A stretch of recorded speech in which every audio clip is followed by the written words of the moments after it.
இந்த உலகம் முழுக்க இருக்கிற இது ஒட்டுமொத்தமான ஹோல் எத்தனை மனிதன் இருக்கானா அந்த மனித கூட்டத்துக்கே கிடைச்ச சக்சஸ். ஏன்னா ஒரு மனிதனுக்குள்ள லட்சோப லட்சம் மைலுக்கு அங்கிட்டு இருக்கிற ஒரு ஒரு ஆகாயத்திலேருந்து அந்த சுழற்சியும் ஒரு மனித சுழற்சியும் ஒன்றா இணையிறதுங்கிறது இருக்குல்ல, அது எப்படி சாத்தியமாக இருக்கும்? அது பைத்தியமாகாமல் ஒரு மனிதன் எரிஞ்சு போயிடாம என்ன வேணாலும் போயிடலாம்.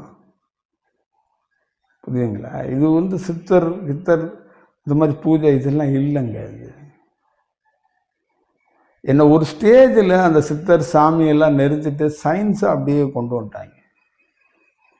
அப்படியே இந்த பால்வெளிக்கு ஒருத்தர் எப்படி எடுத்துகிட்டு போகலாம், ஒரு மனிதனுக்குள்ள அந்த விஞ்ஞானத்தோட அந்த மேலே உள்ளதை எப்படி கனெக்ட் பண்ணலாம் அப்படிங்கிறது தான் இது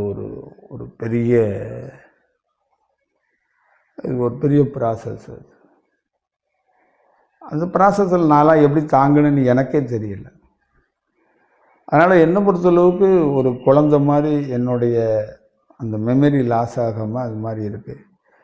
அதே மாதிரி என்னை பொறுத்தளவுக்கு நான் ஒவ்வொரு நாளும் எனக்குள்ள பெரும் ப்ராசஸ் இப்போ நேற்று நடந்தது. அதுக்கப்புறம் தியானம் இந்த மாதிரிலாம் இந்த மாதிரி நடக்காது. தியானம் இந்த மாதிரி வேலை இந்த மாதிரி பெரும் சுழற்சியாக இருக்கும். ஒரு பெரிய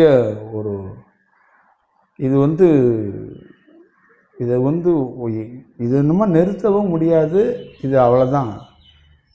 எனி டைம் இது உலகத்தோடைய பெரிய பணி செய்யக்கூடிய ஒரு சூழல். ஒரு பால்வெளியிலேருந்து ஒரு சுழற்சி இறங்கி கீழே பூமியில் வாழ்ந்தா அப்படி இருக்கும். அதுதான் பால்வெளியில் இருக்கிற ஒரு பெரிய, நீங்கள் பார்த்துருப்பீங்கல்ல, நீங்கள் சுழற்சியை பார்த்துருக்கீங்க, அந்த ஆறா பிரிஞ்சு போகும்ல, அந்த மாதிரி ஒரு சுழற்சி எனக்குள்ளே நடந்துக்கிட்டே இருக்கும். இப்போ ஒரு மனுஷனுக்குள்ள ஒரு பால்வெளியில் இருக்கிற ஒரு இயக்கம் பூமியில் இயங்குது. அவர் இந்த உலகத்தில் நடமாட போகிறார். அவர் மனுஷன் மாதிரி பேசுவார். அவரால் உணவோ இந்த ரெகுலர் மனித பொருட்களை அவரால் உட்கொள்ளவோ அவரால் அந்த என்டர்டெயின்மெண்டெல்லாம் உள்வாங்கெல்லாம் முடியுமான்னு தெரியாது.